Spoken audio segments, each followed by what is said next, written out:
pagi, shalom keluargaku yang kekasih di dalam Tuhan. Sebentar lagi kita akan mendengarkan kebenaran firman Tuhan. Buka hatimu, buka pikiranmu, buka hidupmu, supaya firman Tuhan itu mengerjakan sesuatu yang baik di dalam hidup kita semuanya.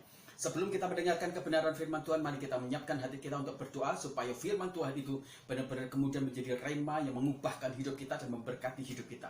Mari kita berdoa bersama-sama. Bapa di dalam surga, kami menyiapkan hati dan pikiran kami, roh kami untuk kami siap diisi oleh firman Tuhan.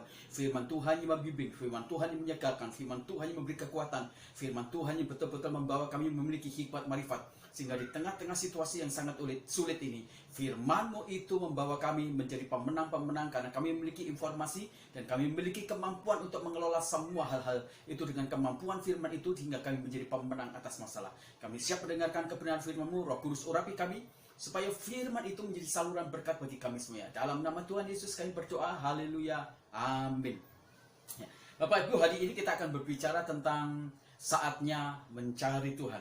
Mari kita akan membuka ayat bahasan kita di dalam Amos pasal yang kelima ayat yang keempat. Amos pasal yang kelima ayat yang keempat. Sudah mendapatkan ayat ini? Ya, oke. Mari kita buka bersama-sama dan kita baca bersama-sama pada hitungan yang ketiga. 1, 2, 3. Sebab beginilah firman Tuhan kepada kaum Israel. Carilah aku, maka kamu akan hidup. Amin. Berbagilah kita membaca kebenaran firman Tuhan, menyimpan melakukannya. Karena firman Tuhan itu akan menjadi berkat bagi kita semuanya. Ada beberapa orang-orang yang sangat concern kemudian menyelidiki tentang masa-masa COVID ini berhubungan dengan ibadah atau kerinduan atau passion atau antusias jemaat itu ketika mereka beribadah. Bapak Ibu, ada begitu banyak kemudahan-kemudahan ibadah ya secara online yang Bapak Ibu bisa ambil, bisa cari semuanya. Tetapi pertanyaannya begini Bapak Ibu, bagaimana dengan respon atau reaksi atau antusias atau gairah orang-orang Kristen ketika mereka diajak beribadah di kala hari Minggu atau kemudian hari-hari biasa ketika mereka memiliki kesempatan untuk bisa beribadah. Ada yang sangat ironi adalah begini Bapak Ibu yang kekasih dalam Tuhan. Ketika ibadah konvensional dilakukan, jumlah yang ikut ibadah itu sedikit. Kenapa? Karena orang merasa takut dengan COVID. Tapi ada kemudahan-kemudahan ketika orang itu beribadah secara konvensional. Secara online Bapak Ibu yang kasih dalam Tuhan. Di sana ada begitu banyak video-video khotbah. Apakah betul-betul itu memberikan sebuah jalan, memberikan sebuah terobosan sehingga orang-orang itu beribadah dengan sungguh-sungguh dan mencari Tuhan dengan serius? Sama sekali tidak. Hasil sebuah riset mengatakan ternyata jumlah orang yang beribadah di online itu jumlahnya sangat minim sekali. Jadi di mana orang-orang itu mereka semuanya? Mereka memilih tidak beribadah. Ada beberapa banyak alasan-alasan kenapa mereka memilih tidak beribadah. Mereka skeptis dengan iman mereka skeptis dengan kepercayaan mereka merasa percuma beribadah, mereka merasa percuma kemudian percaya sama Tuhan, mereka merasa percuma karena mereka berdoa tidak terjawab. Kenapa? Karena percaya sama Tuhan, ternyata mereka tidak tertolong, tidak ada satu kebutuhan-kebutuhan secara jasmani, berkat-berkat jasmani, hal-hal yang menguntungkan mereka semuanya secara jasmani, justru mereka mengalami sesuatu yang sulit. Nah, ini menjadi sesuatu yang salah kaprah. Kita berharap mempercayai Tuhan, mencari Tuhan, itu hanya berurusan dengan masalah perut. Kita hanya berurusan dengan masalah-masalah jasmani. Kita hanya berurusan dengan masalah-masalah duit itu saja. Apa yang kamu cari itu akan menentukan kualitas imanmu. Apa yang kamu cari itu akan menentukan kualitas hidupmu. Apa yang kamu cari itu akan menentukan kualitas pikiranmu. Apa yang kamu cari juga akan menentukan kualitas kesehatan hati, iman, dan rohanimu. Nah, Bapak Ibu yang kekasih di dalam Tuhan, nah, ketika kita hari ini berbelajar bersama-sama, ini saatnya kita mencari Tuhan. Maka Amos pasal 5 ayat 4 itu menjadi sesuatu yang sangat penting untuk kita bahas bersama-sama. Alkitab berbicara kepada Nabi Amos, seorang yang biasa. Tuhan berkata kepada dia, katakan kepada orang Israel yang dipimpin oleh Yerobeam, orang Israel utara, mereka yang sudah meninggalkan aku, mereka yang sudah tidak mencari aku, mereka yang merasa tidak butuh aku, katakan cari Tuhan, kalau tidak kamu mati. Cari Tuhan supaya kamu hidup. Nah, Bapak Ibu yang kekasih di dalam Tuhan, mencari Tuhan itu merupakan sesuatu yang absolut harus terjadi dalam hidup kita semuanya. Sebab apa? Kita ini diciptakan memiliki dua dimensi jasmani yang berhubungan dengan pencarian kita dengan kebutuhan-kebutuhan jasmani. Tapi sering kali kita melupakan dimensi rohani. Bagaimana kita harus mencari serius juga seperti kita mencari di dimensi jasmani supaya kita hidup. Nah, demikian juga manusia rohani kita supaya kita hidup. Maka kita harus mencari Tuhan yang luar biasa. Dalam bahasa Ibrani, kata mencari itu ditulis dengan kata daras. Nah, kata daras itu berhubungan dengan orang yang belajar berkali-kali, berulang-ulang. Bapak Ibu, orang yang membaca berulang-ulang, orang yang melangkahkan kakinya berulang-ulang, menjejakinya. Dia bukan hanya berhenti, bukan hanya memandang, bukan hanya memantau, tapi dia jalani terus-menerus, tidak pernah berhenti. Dan terus-menerus dia konsen dan disiplin sangat tinggi melakukan itu terus-menerus.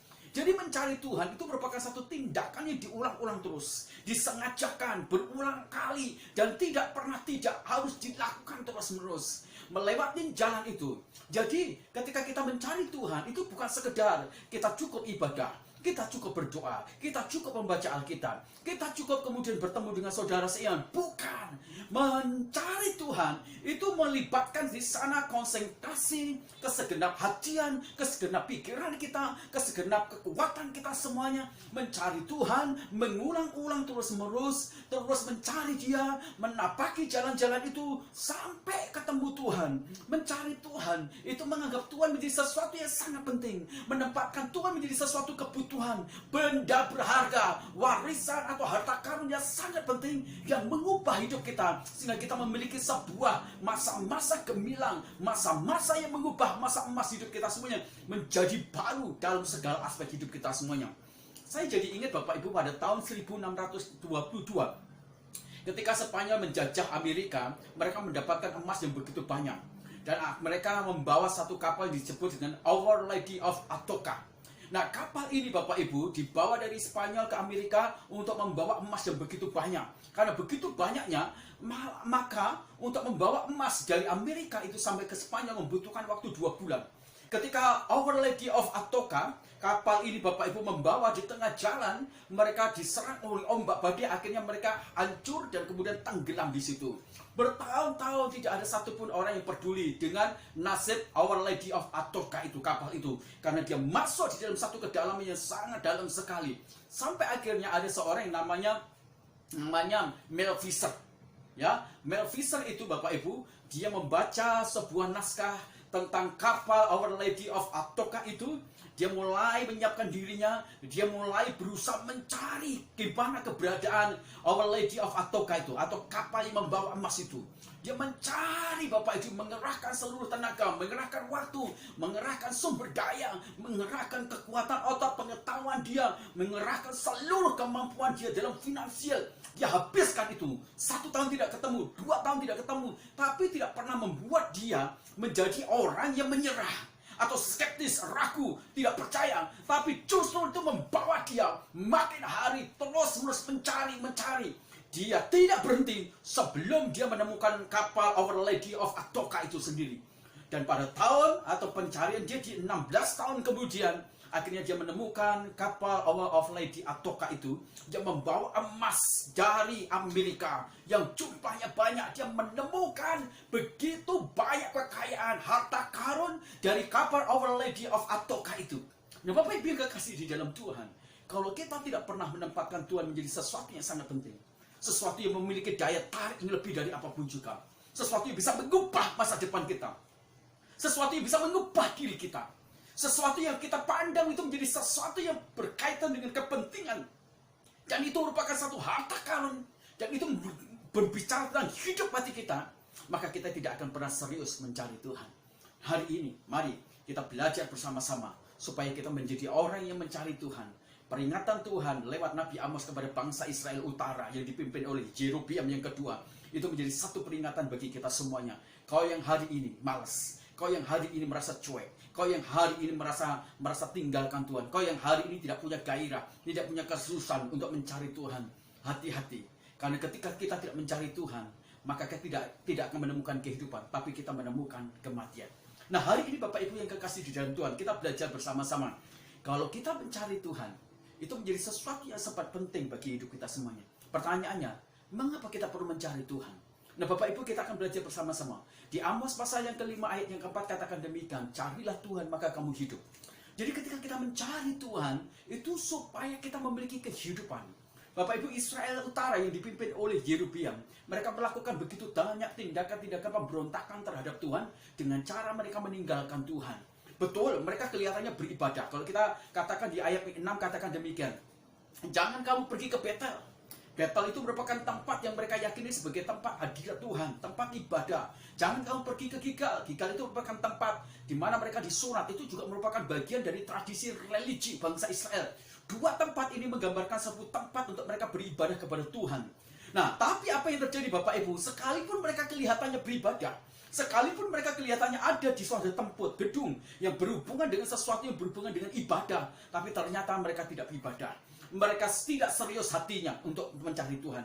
Pikirannya tidak serius mencari Tuhan. Seluruh totalitas iman mereka, seluruh rangkaian pergerakan mereka beribadah kepada Tuhan sebenarnya bukan sebuah ibadah.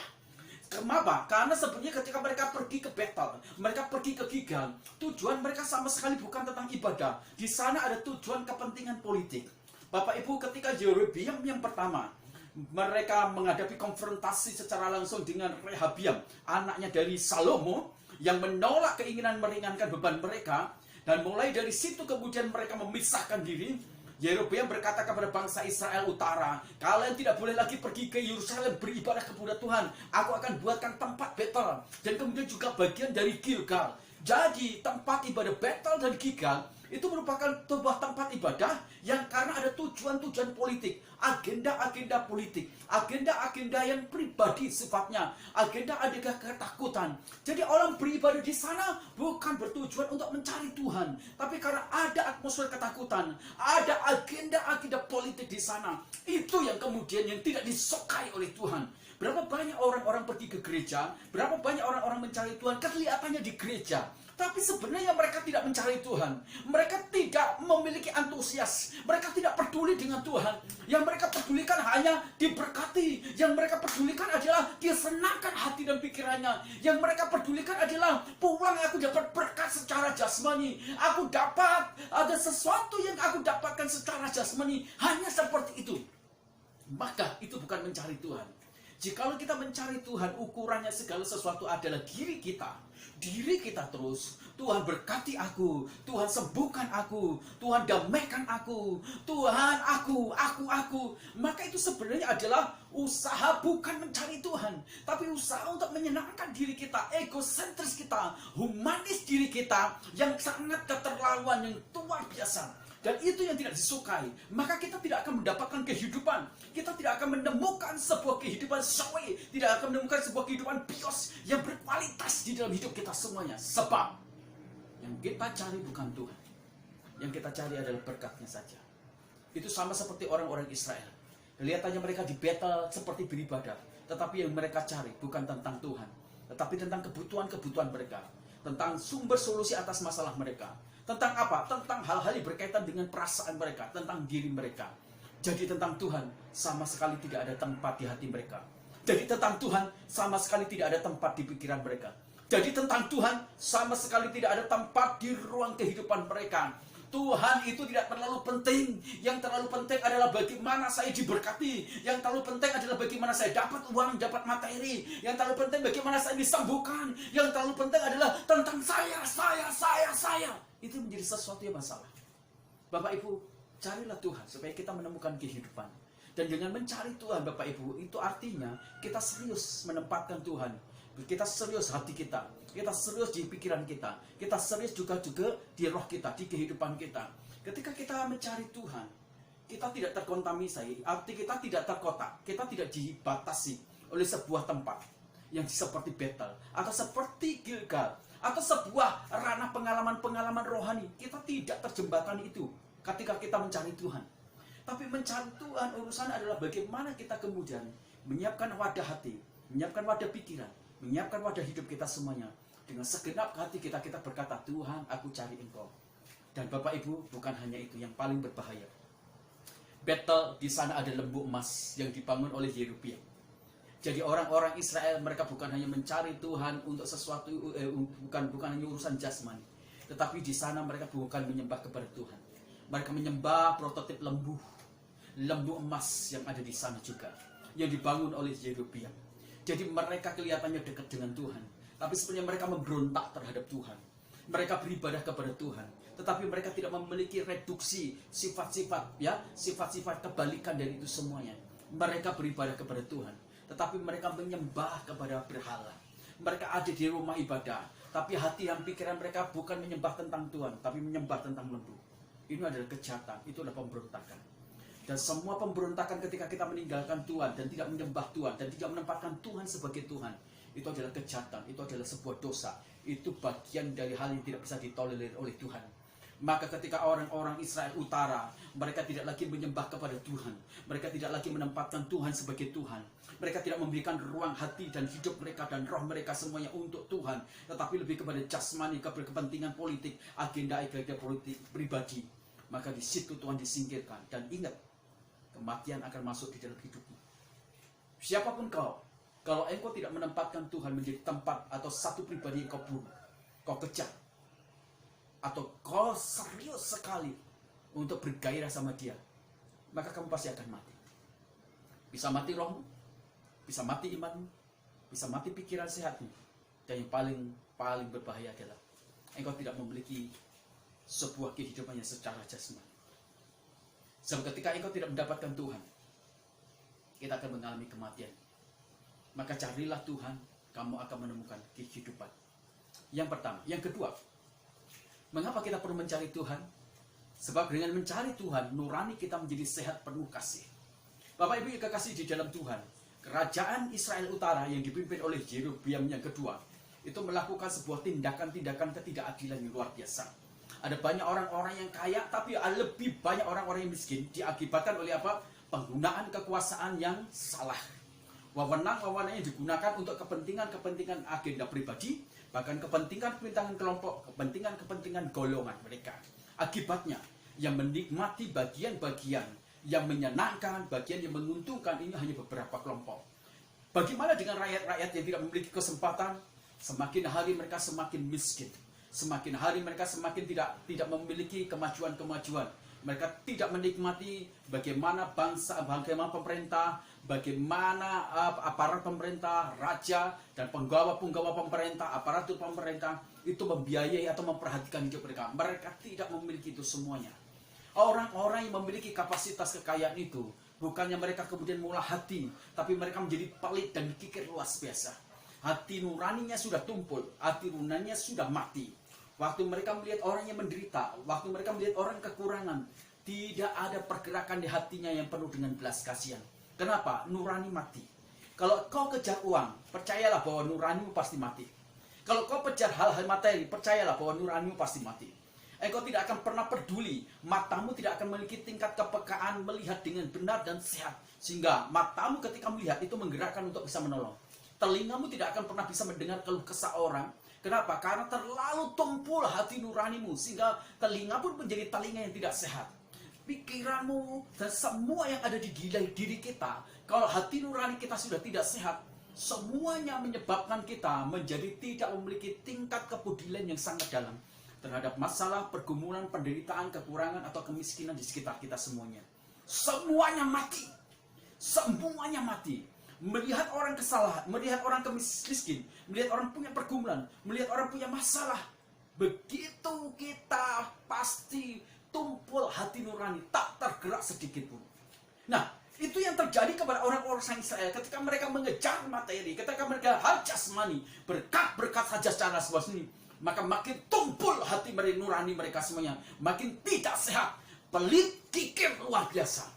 Nah, bukan hanya itu, mereka memperlakukan orang-orang miskin itu dengan sewenang-wenang. Mereka memperlakukan orang miskin itu dengan cara yang sangat kejam. Mereka tidak memiliki nurani yang bagus. Mereka melakukan tindakan-tindakan kejam kepada orang-orang miskin. Padahal sebenarnya, kalau kita membaca dalam perjanjian lama, di sana ada aturan-aturan. Bagaimana orang miskin harus dipelihara. Bagaimana orang miskin harus dijaga. Bagaimana anak yatim, anak piatu, anak yatim piatu, janda-janda, itu harus diperhatikan oleh orang-orang yang memiliki kekayaan. Dalam perjanjian lama termasuk dalam perjanjian baru, itu sebenarnya berkata, di balik semua berkat yang Tuhan berlimpahkan dalam hidup kita, itu ada berkat juga yang harus kita bagikan untuk orang-orang yang tidak mampu, untuk orang-orang yang susah, untuk orang-orang yang miskin. Tapi karena nurani kita hanya cari uang, fokus kita cari uang, hati kita fokusnya uang, materi, dan segala sesuatu berkat jasmani, kita tidak dibaharui. Kita akan menjadi sama dengan apa yang kita cari. Kalau kamu cari harta ya sudah mirip situ. Kalau kamu cari Tuhan, maka kamu akan menjadi mirip seperti Tuhan. Nah Bapak Ibu, carilah Tuhan supaya hatimu diperbaharui menjadi mirip hatinya Tuhan. Carilah Tuhan supaya pikiranmu menjadi seperti pikirannya Tuhan. Carilah Tuhan supaya matamu itu menjadi matanya Tuhan sehingga penuh dengan belas kasihan. Carilah Tuhan supaya telingamu itu menjadi telinganya Allah. Supaya ketika kamu dengar keluhan orang, hatimu dipenuhi oleh belas kasihan dan katolong. Bapak Ibu, apa yang kita cari bukan tentang Tuhan. Itu yang membuat kita akan mengabdi kepadanya. Dan itu yang menyebabkan hati nurani kita tumpul pada belas kasihan untuk memperdulikan orang miskin. Itu kata dari teolog Bonhoeffer yang katakan, apa yang kau cari ya bukan tentang Tuhan akan membuatmu kau mengabdi kepadanya. Dan menjadikan nuranimu itu tumpul pada belas kasih untuk memperdulikan orang miskin atau orang papa. Ini menjadi satu betul-betul kebenaran. Jadi mengapa kita harus mencari Tuhan? Supaya hati nurani kita makin hari makin sehat, penuh dengan cinta, kasih, kemurahan untuk memperhatikan orang lain.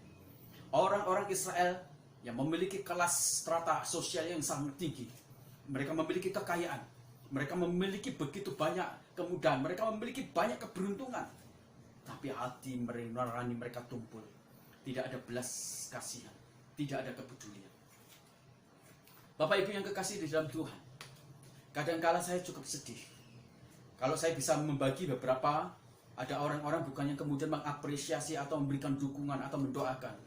Berdoa buat Pak Gem supaya pada akhirnya diberkati, dia bisa menolong orang lain. Tapi ada orang-orang ketika kita membagikan berkat justru mereka nyinyir. Mereka berkata dengan tidak baik. Itu anak emasnya. Wah itu Pak Gem itu tidak adil. Pilih kasih itu semuanya. Ada begitu banyak hal-hal yang tidak sehat. Kenapa? Karena pikiran hati nurani kita yang tumpul. Yang menyebabkan kita hanya berorientasi pada diri kita. Dan tidak peduli kepada orang-orang yang sedang mengalami masalah. Orang yang mencari Tuhan, hatimu akan ditera oleh hatinya Tuhan. Pikiranmu akan ditera oleh pikirannya Tuhan. Matamu akan ditera oleh matanya Tuhan. Telingamu juga demikian. Dalam Injil-Injil yang ditulis di dalam Alkitab, menggambarkan setiap kali Yesus berjalan, dia melihat orang yang sedang mengalami masalah. Matanya melihat, lalu tergeraklah hatinya oleh belas kasihan. Setiap saat, tidak pernah Yesus tidak memiliki hati nurani yang sehat. Selalu sehat dan benar. Matanya selalu terukur untuk menolong orang, berbelas kasihan. Mengapa kita cari Tuhan? Supaya hati nurani kita itu sehat dan penuh cinta kasih yang dalam terhadap pergumulan orang lain. Sekali lagi saya katakan, inilah saatnya kita memberkati. Dalam segala kekurangan kita, segala keterbatasan, inilah saatnya. Kalau kau berlebih, kalau kau punya, kau memberkati, biasa-biasa. Tapi pada waktu kita hanya punya sebatas sedikit, kita mungkin hanya memiliki bagian yang sangat terbatas. Tapi kau yang diperbaharui hati nuranimu, engkau punya belas kasihan, engkau berani berbagi.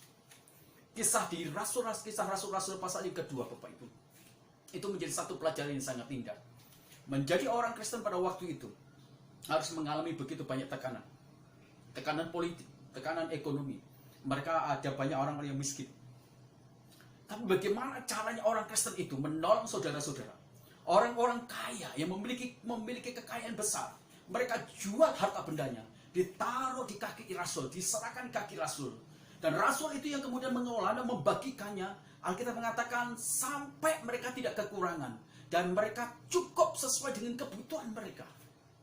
Jikalau kita mencari Tuhan, hati nuranimu akan sehat dan penuh dengan belas kasihan untuk menolong orang lain. Jadi yang kedua Bapak Ibu, kalau kita mencari Tuhan, maka hati nurani kita dibuat sehat dan penuh kasih keperhatian yang dalam. Yang ketiga, yang terakhir, kalau kita mencari Tuhan, apa sih keuntungannya dalam hidup kita semuanya? Supaya kita menjadi pribadi baru yang bertobat sungguh-sungguh. Bapak Ibu, orang-orang Israel melakukan kejahatan. Ibadah mereka adalah ibadah yang diwarnai dengan dosa. Ibadah mereka adalah ibadah yang kemudian ibadah mereka adalah ibadah yang diwarnai dengan kemunifikan, tipu muslihat. Mereka beribadah, dosa jalan terus. Mereka nyanyi, fitnah jalan terus. Mereka memuji Tuhan, tapi kemudian omongan-omongannya busuk jalan terus. Mereka sepertinya bersyukur, bermasmur, tapi ngomongin orang jalan terus. Mereka baca firman Tuhan, tapi perilaku jahat jalan terus. Nah, inilah dianggap kekejian oleh Tuhan. Inilah dianggap kemunafikan. Inilah dianggap sebagai sesuatu bentuk kejahatan yang luar biasa bagi Tuhan. Berhadapan dengan Tuhan, tapi mereka bermain-main. Dia mengatakan, Tuhan, aku menyembah, tetapi perilaku dosa itu dipelihara. Perilaku dosa itu tidak dibuang. Perilaku dosa itu terus-menerus dipelihara, dilakukan terus-menerus. Bapak Ibu, di dalam Yesaya pasal ke-55 ayat 7 katakan, biarlah orang fasik meninggalkan jalannya. Dan ini mengajarkan kepada kita semuanya, dosa merupakan bagian penting yang menghambat kita untuk mencari Allah dengan benar dan serius. Bapak Ibu, ini penting harus kita sadari. Jadi kalau kita sebenarnya beribadah kepada Tuhan, maka kita akan serius bukan hanya kemudian mencari Tuhan, serius juga untuk kita meninggalkan, kita bertobat dari cara hidup kita yang jahat. Nah, orang-orang Israel utara, mereka beribadah kepada Tuhan, tapi praktek-praktek penyembahan berhala jalan di sana. Praktek-praktek kekejaman terhadap orang-orang miskin jalan di sana. Praktek-praktek ketidakadilan jalan di sana. Praktek-praktek yang memaksa atau merendahkan orang-orang ada di sana. Itu menjadi sesuatu yang berbahaya bagi kita semuanya. Bapak Ibu, ini menjadi sesuatu yang penting. Jika kita serius tentang mencari Tuhan, jika kita serius mencari Tuhan, maka kita serius juga berhubungan memikirkan tentang pertobatan di dalam hidup kita semuanya. Jika kita hanya bisa berdoa, baca Alkitab, ibadah di dalam gereja, tetapi tidak membuat kita berbalik dari jalan-jalan kita yang jahat. Jika kita beribadah, melayani, terlibat, tetapi tidak membuat kita mengalami perubahan pertobatan, hati kita tetap masih serakah, tetap masih baper, tetap mudah tersinggung, tetap mudah amarah, tetap kita memikirkan diri kita, tetap kita melakukan kejahatan. Itu merupakan satu kejahatan yang besar di hadapan Tuhan. Jadi Bapak Ibu yang kekasih dalam Tuhan, Alkitab menunjukkan ada orang-orang yang beribadah, orang-orang yang bersekutu, tetapi mereka membiarkan cara hidup mereka yang buruk itu tetap dikerjakan terus. Nah, kita mencari Tuhan supaya kita beda. Orang yang mencari Tuhan, orang yang beribadah kepada Tuhan, maka orang itu mengalami perubahan di hati nuraninya. Roh Kudus itu mengerjakan satu pekerjaan yang luar biasa dari dalam hati kita, dalam pikiran kita, diubahkan manusia rohani kita, sehingga kita mengalami perubahan-perubahan yang besar, sehingga kita mengalami perubahan dalam metanoia kita mengalami perubahan dalam tujuan hidup, kita mengalami perubahan di perilaku kita mengalami perubahan di tutur kata kita mengalami perubahan memandang orang lain, memandang diri kita mengalami perubahan dalam segala aspek hidup kita menjadi saluran berkat. Orang melihat kita, mereka melihat Yesus yang ada di dalam diri kita. Hidup kita menyaksikan Kristus. Itu menjadi sesuatu yang penting. Dan meninggalkan Tuhan itu juga ditangkap ketika kita beribadah kepada Tuhan, tetapi kita tidak serius dengan dosa yang ada di dalam diri kita. Itu juga merupakan satu wujud kita meninggalkan Tuhan. Jadi pikirkan sekarang. Bapak Ibu yang kasih dalam Tuhan, agak cukup perhatiin. Ada banyak orang-orang Kristen, mereka beribadah di ibadah-ibadah atau di gereja, kelihatannya alim, kelihatannya suci, kelihatan kudus. Begitu sudah keluar, mereka gosipin, mereka omongin, mereka fitnah, mereka lakukan segala sesuatu yang buruk. Itu bukan ibadah. Jadi itu merupakan satu ketidakbertobatan. Itu ada kejahatan, itu ada kemunafikan. Maka Tuhan berkata kepada kita semuanya, carilah Tuhan, maka kamu akan hidup. Kalau kita cari Tuhan, maka kehidupan rohani kita, manusia baru kita, man of God kita, itu akan hidup. Kebenaran akan hidup, kesucian akan hidup, dan kita akan hidup seperti Kristus. Jika kita mencari Tuhan, maka kita pasti akan hidup sesuai dengan Kristus itu sendiri. Meninggalkan dosa bukan hanya di permukaan hidup kita semuanya, tetapi itu sangat dalam sekali.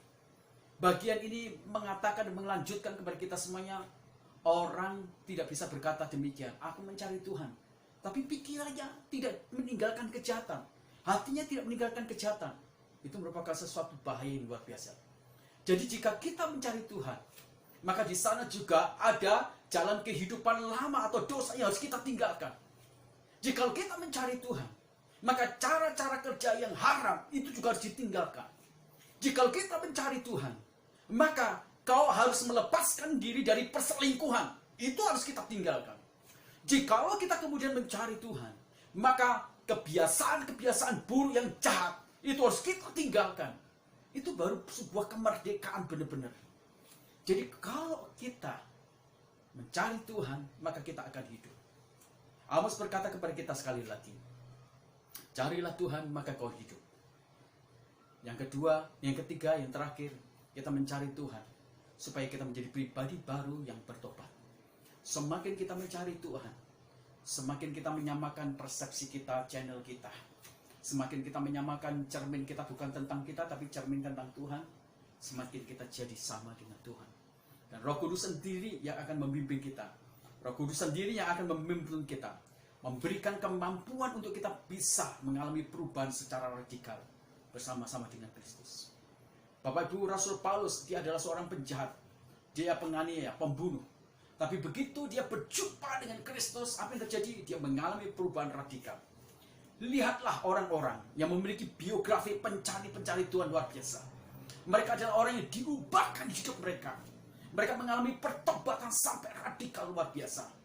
Pengarang lagu Amazing of Grace, dia adalah seorang penjual budak.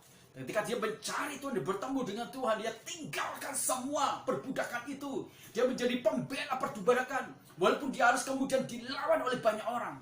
Inilah pertobatan. Waktu kau beribadah, maka seharusnya itu juga memberi kesempatan engkau serius memikirkan meninggalkan kejahatan. Waktu engkau mencari Tuhan, maka kau serius seharusnya memikirkan bagian-bagian yang harus ditinggalkan, yang harus dibuang dalam hidup kita semuanya. Baru kita hidup.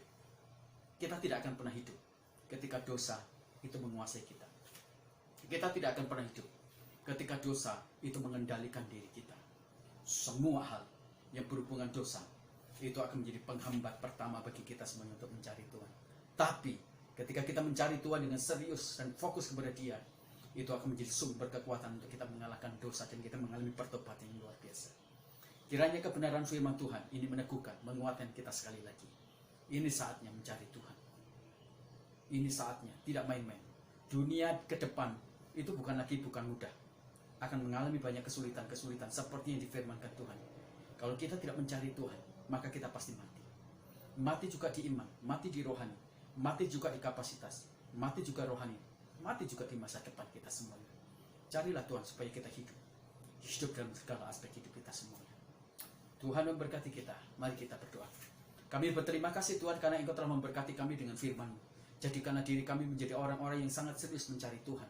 Seperti orang-orang Majus, mereka mencari Tuhan begitu sangat serius, meninggalkan segala sesuatu. Kami ingin juga seperti orang Majus. Banyak orang-orang yang sangat serius mencari Tuhan, dan mereka menjadi orang-orang yang luar biasa dipakai oleh Tuhan. Kami ingin juga mencari Tuhan dengan serius sekali. Tuhan, terima kasih Engkau memberkati seluruh jemaat kami dengan segala pergumulannya. Tuhan, Engkau campur tangan. Kami terus berdoa untuk bangsa dan negara kami. Kami serahkan bangsa dan negara kami di tangan-Mu. Tuhan, memberkati bangsa kami. Jadikan bangsa kami menjadi bangsa yang besar, bangsa yang memiliki income, bangsa yang memiliki ekonomi yang maju, sehingga kami juga bisa memberkati bangsa-bangsa yang miskin. Terima kasih Engkau memberkati Presiden kami Jokowi. Berkati dia dengan takut akan Tuhan supaya dia memerintah tidak sewenang-wenang, tetapi dia memerintah dengan adil dan bijaksana. Berkati dengan hikmat-Mu supaya dia bisa mengambil keputusan-keputusan dengan cermat dan matang serta benar.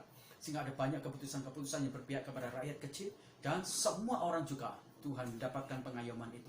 Engkau memberkati Presiden kami dalam cara mengelola masalah-masalah yang berkaitan dengan COVID dalam segala aspek. Baik itu dalam dunia kerja, baik itu dalam dunia ekonomi, baik itu dalam dunia kesehatan, dalam dunia sekolah, dan macam-macam dunia kerja. Tuhan Engkau memberkati.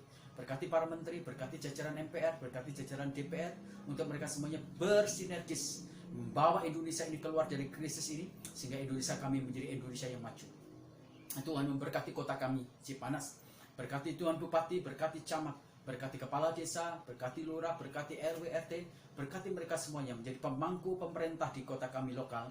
Berkati mereka dengan hikmat, takut akan Tuhan, supaya mereka menjadi pengayom masyarakat dengan adil dan bijaksana. Berkati ekonomi di kota kami Cipanas. Berkati Tuhan untuk perkebunan, perikanan, agrobisnis, agrowisata, kemudian niaga. Tuhan berkati semua usaha-usaha ini. Kami berdoa supaya mereka semuanya di kota kami Cipanas menggeliat ekonominya. Kami berdoa untuk jemaat kami, mitra kami, bahkan sponsor kami di bidang pekerjaan mereka, bisnis mereka. Tuhan, kami tahu mereka sedang menghadapi masalah yang cukup pelik berkaitan dengan usaha dan bisnis mereka. Tuhan berkati mereka supaya mereka tetap tenang, kuat menghadapi ini, jadi menjadi stres atau depresi atau jadi gila atau putus asa. Berkati mereka dengan kekuatan iman, dan iman yang luar biasa membuat mereka mengalami terobosan-terobosan, sehingga Tuhan memulihkan ekonomi mereka, Tuhan memulihkan pabrik-pabrik mereka, usaha mereka, sehingga maju.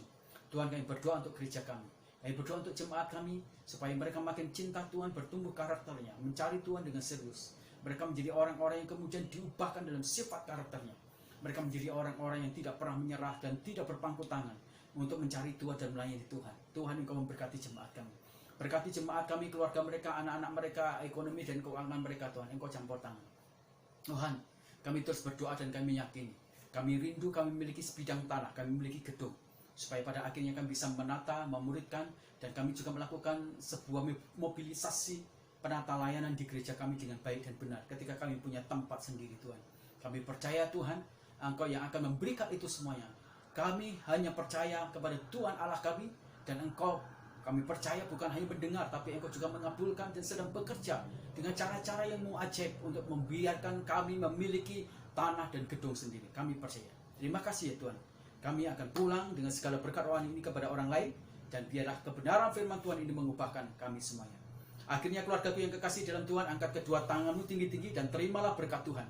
Kasih sayang dari Allah Bapa kita lewat anaknya Tuhan Yesus Kristus yang telah mati di atas kayu salib, menebus segala dosa kita dan kutuk kita semuanya.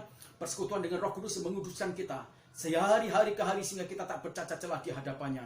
Itulah sebabnya Tuhan memberkati keluargamu. Tuhan memberkati suami, istri, dan anakmu, dan semua orang yang tinggal dalam keluargamu diberkati oleh karena Engkau. Tuhan memberkati usahamu, apa saja yang dikerjakan oleh kedua tanganmu diberkati karena Tuhan menyertainya. Tuhan memberkati masa depanmu dan masa depan keturunanmu. Tuhan memberkati kesehatanmu. Keluar masukmu engkau hanya bisa menemukan pintu berkat Tuhan saja.